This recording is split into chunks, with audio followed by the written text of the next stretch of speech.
नागौर के नेताओं की राजनीति भी बड़ी निराली है। नागौर के नेताओं की राजनीति बांदरे के बच्चे से शुरू होकर लूकड़ी से होते हुए गधे तक जा पहुंची है।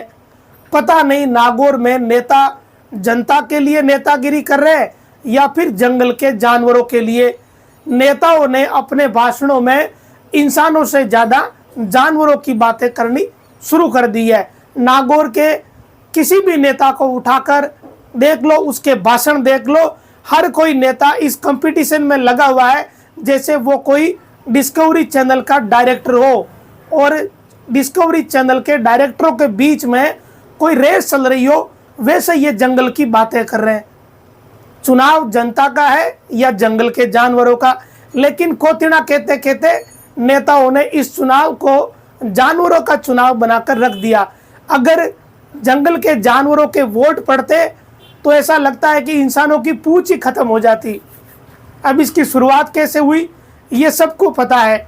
वैसे नागौर में एक दूसरे पर निजी हमले करना कोई नई बात नहीं है, नेता एक दूसरे पर टोंट मारते रहते, लेकिन इस बार जानवरों का हवाला देकर ये टोंट मारे गए।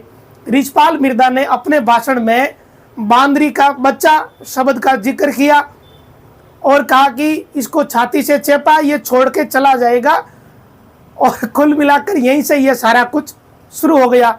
इसके बाद बारी आई चेतन डूडी की।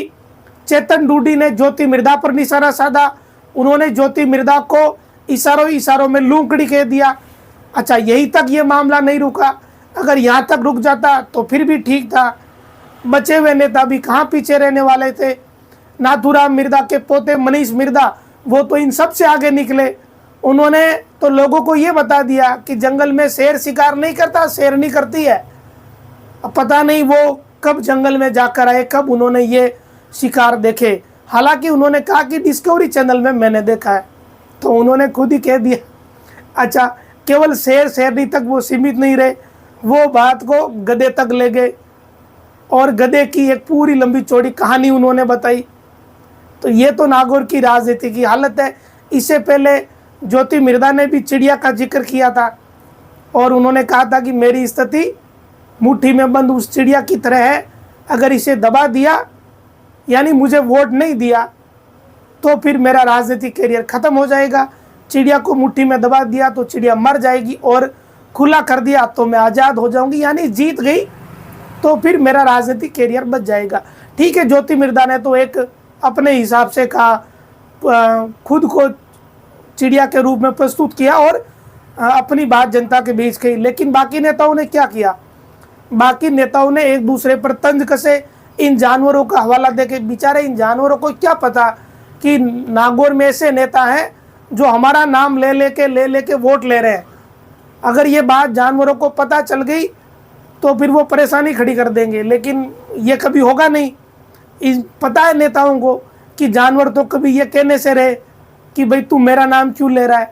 अच्छा, मज़े की बात है, नई नई बातें पता चल रही है लोगों को कि भाई लूकड़ी भी चुनाव लड़ती है, शेर शिकार नहीं करता, शेरनी करती है, और गधे की वो कहानी बता दी। क्या हो क्या रहा है नागौर में? अब नेताओं ने सिर्फ 2 लोग ऐसे हैं नागौर में जिन्होंने 3 मान लो, मैं 3 बता देता हूँ, जिन्होंने ये जिक्र किया कि मैं इस मुद्दे पे वोट मांग रहा हूँ। हालांकि लोग इस बात से थोड़े नाराज़ भी हो जाएंगे कि फिर किसी का पक्ष लिया जा रहा है, लेकिन ये बात बड़ी साफ है। दोनों पार्टियों की नामांकन सभाएं हमने देखी। पहले दिन बीजेपी की हुई थी, तो ज्योति मिर्दा ने अपनी नामांकन सभा में ये कहा था कि इंदिरा गांधी नहर परियोजना का जो पानी जिन क्षेत्रों में नहीं मिला है वहाँ पानी लाने की जिम्मेदारी मेरी है। वो गांव डाणिया जहाँ अभी भी लोग मीठे पानी के लिए तरस रहे, उनको पानी उपलब्ध करवाना, उनके लिए पानी की व्यवस्था करने की कोशिश वो करेगी। तो ये उन्होंने कमिटमेंट जनता से किया। सीएम भजनलाल ने भी ये बात कही और नागौर के प्रभारी मंत्री जलदाय मंत्री कन्हैयालाल चौधरी ने भी यही बात कही। अब फिर दूसरे दिन बारी आई गठबंधन वाले नेताओं की, तो हनुमान बेनीवाल ने कहा कि मुझे तो संघर्ष करना है, हम तो संघर्ष करेंगे। उन्होंने कह ही दिया भाई, सीधा साफ ही कर दिया कि संघर्ष ही करना पड़ेगा। दूसरा, उन्होंने एक जिक्र जरूर किया कि मैंने जिले में सड़कों का जाल बिछाया। इनके अलावा किसी नेता ने मुद्दे पर बात करी नहीं नागौर में। यानी नागौर में नेताओं को खुद ही पता है कि हम लूंकड़ी, बांद्रा, शेर, शेरनी इनसे ही काम चला लेंगे। जनता को कहाँ याद दिलाओ पानी की, सड़क की, बिजली की, इसकी याद दिला दी तो कभी मुसीबत हो जाएगी। तो इसीलिए ये सारा चुनाव इन जानवरों के भरोसे ही लड़ा जा रहा है।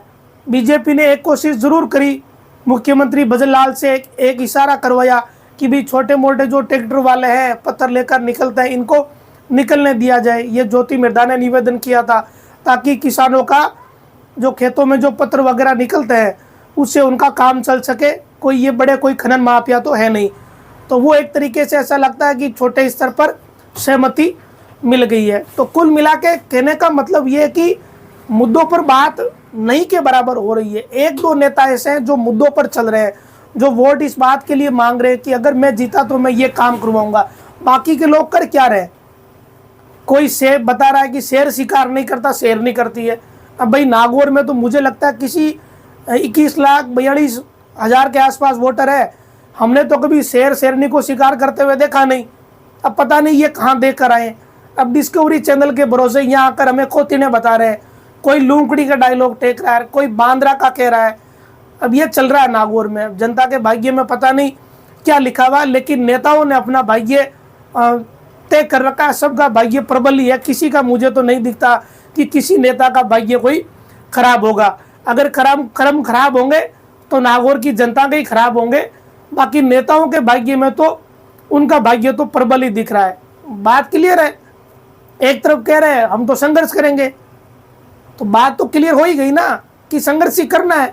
दूसरी तरफ पानी वाले मुद्दे की बात कही की तो बाकी नेताओं ने, रिछपाल मिर्धा ने बांद्रे का जिक्र कर दिया, मनीष मिर्धा ने जिक्र कर दिया, चेतन डूडी ने कर दिया। तो ये चीज़ें जो सियासत में हो रही है ये बड़ी अजीबोगरीब है। नागौर के जो चुनाव में इन पिछले 15-20 सालों में इतनी गिरावट कभी नहीं देखी गई जब निजी स्तर पर ऐसे हमले हो रहे हो जिनमें जानवरों का जिक्र होता हो। गधा बहुत मेहनती जानवर होता है, सामान ढोने के लिए, बार ढोने के लिए। उसका हवाला दे देकर हल्की बातें की जा रही है। लूंकड़ी को लेकर हल्की बातें कही जा रही है, लोमड़ी को लेकर। वैसे लोमड़ी को लेकर कहावतें किताबों में बहुत है, हम सब ने बचपन में पढ़ी है कि लोमड़ी सातिर होती है। तो अब देखो कौन किस पर सातिर पड़ता है। लेकिन नागौर का चुनाव बड़ा टफ है। ऐसा लगता है कि जो ज़्यादा कर रहे हैं सियासत उन पे कोई भारी नहीं पड़ जाए। ये अब धीरे धीरे इसका अंदेशा होने लगा है। अब रिजल्ट क्या रहेगा, इस रिजल्ट को नागौर लोकसभा क्षेत्र की जनता तय करेगी। नेताओं ने तो ये पूरा मन बना लिया है कि हमें तो जानवरों के भरोसे ही चुनाव प्रचार करना है और जानवरों का ही जिक्र करना है।